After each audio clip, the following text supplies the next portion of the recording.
The topic of this lecture is Introduction to Light Ion Teletherapy.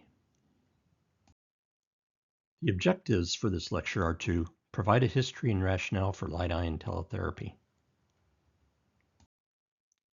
This slide provides a short list of general references concerning light ion teletherapy.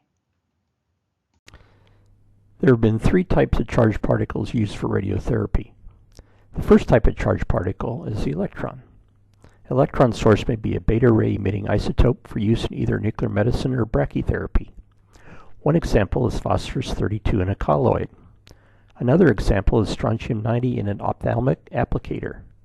More commonly, megavoltage beams of electrons are used for teletherapy or intraoperative treatment.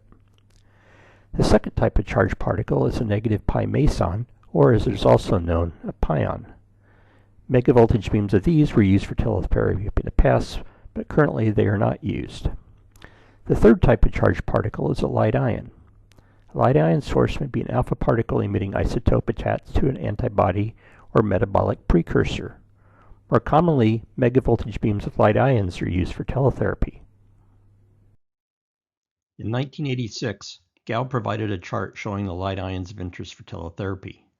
The predicted ions to choose for teletherapy range from hydrogen to neon. Some of these ions were radionuclides to allow tracking of the delivered beam. This slide shows a periodic chart of the elements and highlights the regions for light ions in green, medium ions in white, and heavy ions in red. The range for light ions is defined by Blakey et al. In 1986, Chu et al. In 1993, and Wambersee et al. In 2004 as being all ions up to neon with an atomic number less than or equal to 10.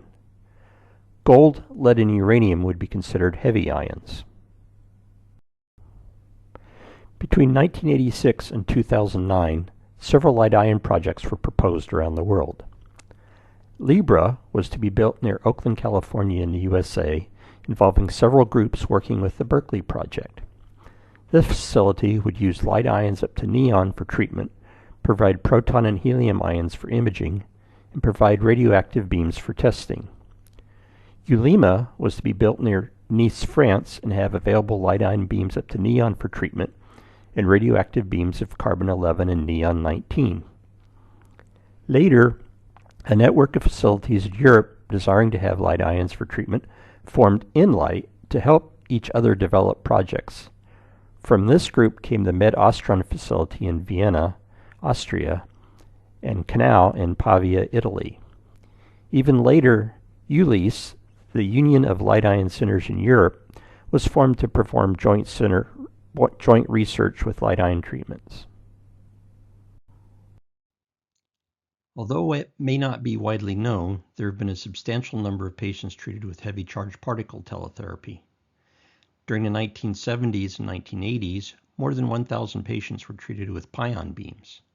A few patients were also treated with silicon and argon ions. As can be seen in this slide, with the approximate number of patients treated up until the year 2023, the vast majority of heavy charged particle treatments used light ions.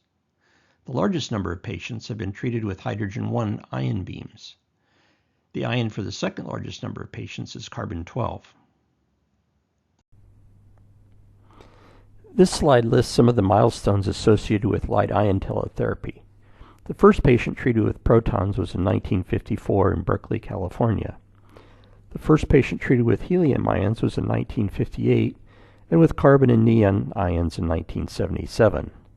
The first patients treated with protons and respiratory gating was in 1989 in Tsukuba, Japan. The first use of a rotating gantry with protons was in 1991 in Loma Linda, California. In 2005, Loma Linda treated 173 patients with protons in one day.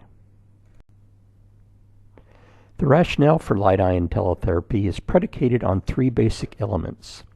First, the dose delivered to non-target tissues relative to the dose delivered to target tissues is lower than for other radiation beams due to the depth dose distribution.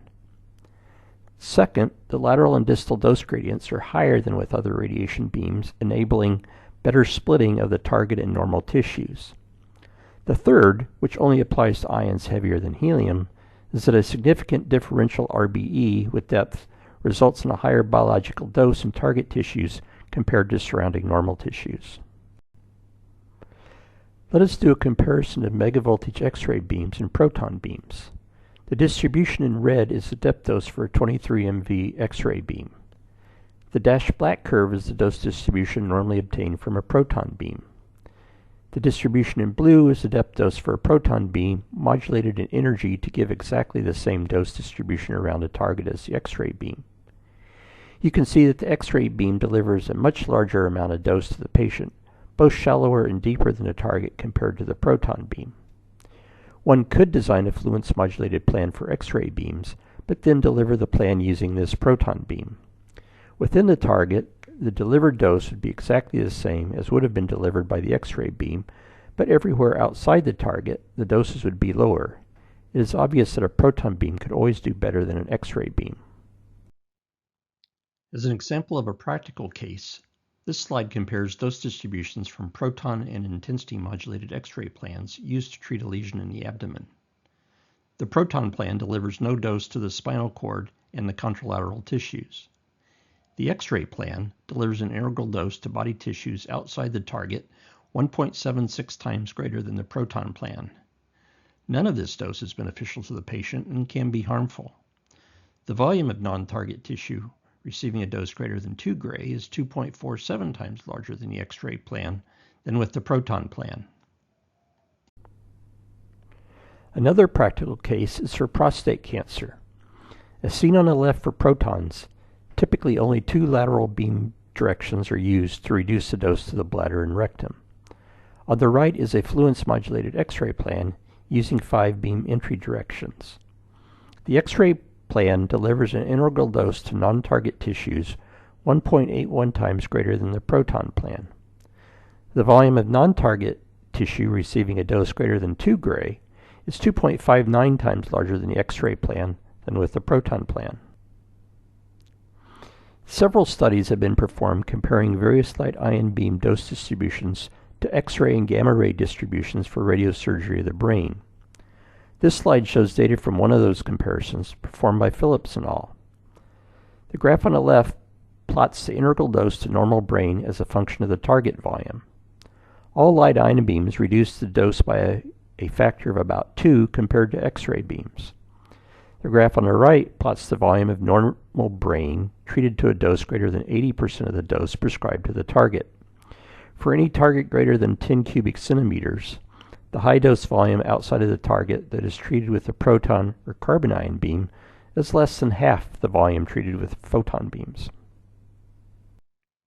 To summarize, beams of light ions have been used since 1954 to treat patients. As of 2023, more than 400,000 patients have been treated worldwide with light ion beams. Typically, the integral dose to body tissues outside the target with light ion beams is half of that delivered by X-ray beams.